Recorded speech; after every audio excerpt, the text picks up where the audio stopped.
Halo guys, kembali lagi di RX Channel. Kali ini kita akan membahas tentang hipertensi atau tekanan darah tinggi. Apa itu hipertensi?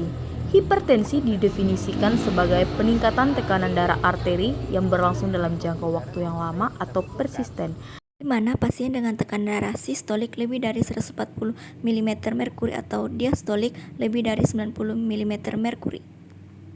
Patofisiologi hipertensi didasarkan pada peningkatan aktivitas sistem saraf simpatis di mana terjadinya peningkatan produksi katekolamin yaitu adrenalin dan noradrenalin yang menyebabkan terjadinya vasokonstriksi pembuluh darah dan peningkatan heart rate.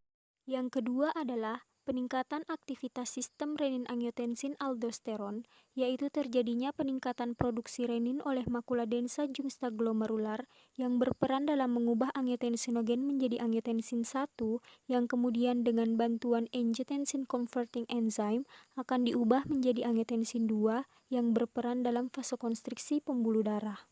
Kemudian, retensi natrium dan air akan menyebabkan terjadinya peningkatan volume darah yang akan memengaruhi cardiac output.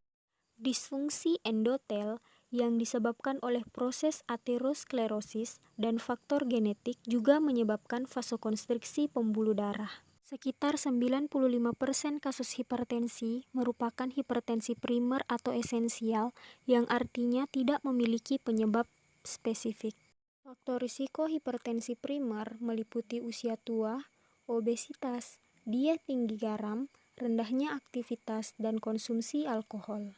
Sedangkan hipertensi sekunder memiliki penyakit penyebab, misalnya gagal ginjal, sindrom nefrotik, sindrom nefritik, hipertiroid, feokromasitoma, dan Cushing syndrome.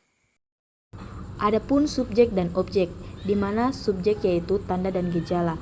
Yang pertama, asimptomatik, sakit kepala paroksimal, berkeringat, takikardi, palpitasi, pusing ortostatik atau psikop, kejang otot dan merasa lelah bisa muncul, berat bertambah, poliurea, edema, menstruasi tidak teratur, sering muncul jerawat atau otot yang lemah.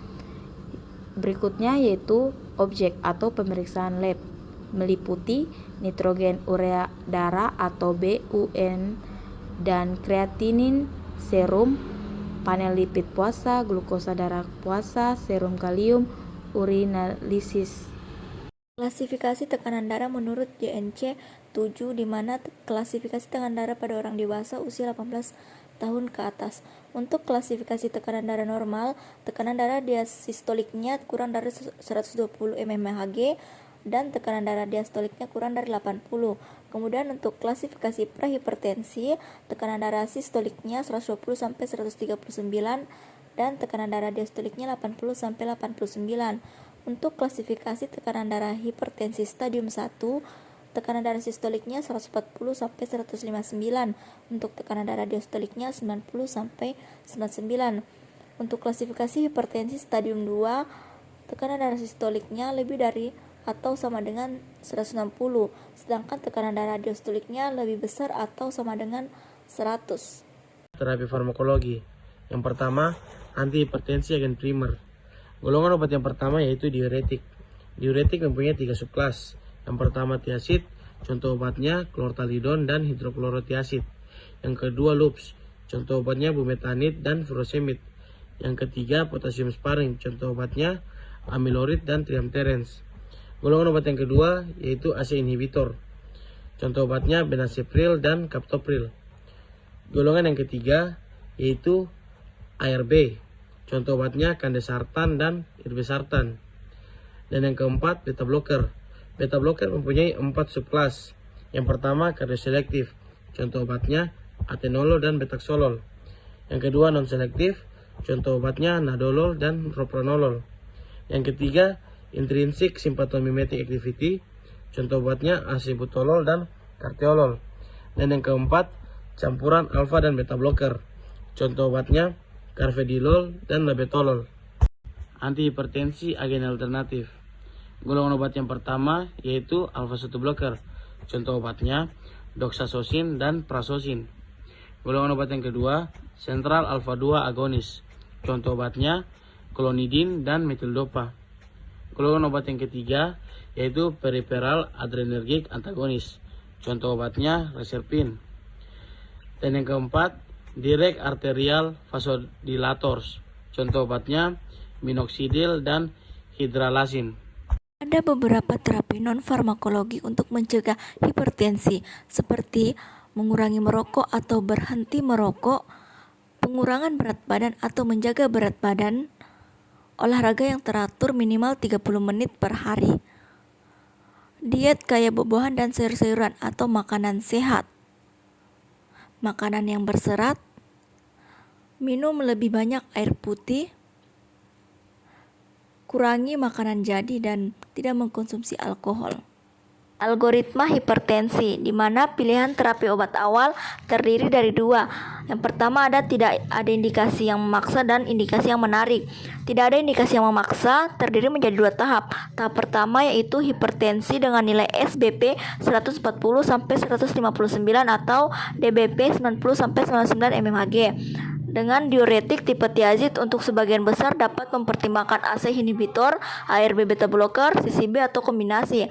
Kemudian tahap 2, hipertensi dengan nilai SBP 100 lebih besar dari 160 atau DBP-nya lebih besar dari 100 mmHg. Dengan kombinasi dua obat untuk sebagian besar biasanya diuretik tipe thiazid dengan ACE inhibitor atau ARB atau beta blocker atau CCB. Kemudian indikasi yang menarik, obat spesifik untuk indikasi yang memaksa, obat anti hipertensi lain seperti diuretik, ACE inhibitor, ARB, beta blocker, CCB digunakan sesuai kebutuhan.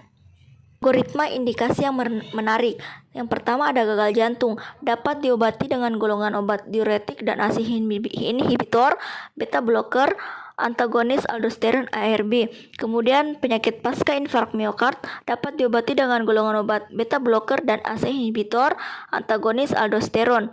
Risiko penyakit koroner tinggi dapat diobati dengan golongan obat beta blocker, ACE inhibitor, CCB dan diuretik. Kemudian untuk penyakit diabetes mellitus dapat diobati dengan penghambat ACE atau ARB, diuretik, satu blocker dan CCB. Kemudian penyakit ginjal kronis dapat diobati dengan golongan obat ACE inhibitor atau ARB. Kemudian pencegah stroke berulang dapat diobati dengan golongan obat diuretik dan ACE inhibitor. Interaksi obat verapamil dan deltiazem jika ditambahkan dengan golongan obat beta blocker akan bersifat antagonis. Diuretik hemat kalium jika ditambahkan dengan thiazid akan bersifat adiktif. ARB yang ditambahkan dengan thiazid akan bersifat adiktif. Kontraindikasi yang pertama itu metildopa, efek yang tidak dikehendaki yaitu sedasi, bronchite, mulut kering, depresi, dan beberapa kejadian autoimun. Yang kedua itu nifedipin, yaitu peningkatan kesakitan seperti takikardia dan hipotensi. Yang ketiga itu klonidin, pada kondisi hamil dapat menyebabkan kelainan embrio, menyebabkan rebound hypertension bila dihentikan mendadak. Yang keempat itu hidralazin, menyebabkan trombositopenia, penurunan aliran darah ke uterus dan hipotensi. Preeklamsia atau hipertensi pada ibu hamil, di mana preeklamsia didefinisikan sebagai BP 140 atau 90 mmHg yang muncul setelah 20 minggu kehamilan disertai dengan proteinuria onset baru. Dapat menyebabkan komplikasi yang mengancam jiwa bagi ibu dan janin. Hipertensi kronis didefinisikan sebagai peningkatan tekanan darah yang dicatat sebelumnya. Kontraindikasi preeklamsia, ACE inhibitor dan ARB dikenal sebagai teratogen dan benar-benar dikontraindikasikan. Inhibitor renin langsung aliskiren juga tidak boleh digunakan pada kehamilan. Pengobatan hipertensi pada kehamilan yang pertama yaitu labetalol, kedua metildopa, yang ketiga nifedipin, 4 klonidin, 5 diuretik, dan 6 hidralazin.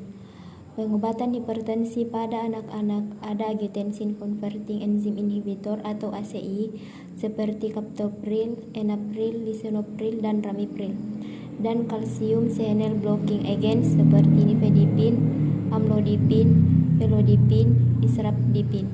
Yang kedua yaitu ada diuretik seperti diuretik thiazid, iop diuretik hemat kalium. Yang ketiga, obat baru seperti penghambat reseptor angiotensin seperti irbesartan. Dan yang keempat ada sodium nitroprusoid, nicardipin, dan labetalol. Demikian hasil presentasi dari kelompok kami. Kurang dan lebihnya mohon dimaafkan. Wassalamualaikum warahmatullahi wabarakatuh. Shalom.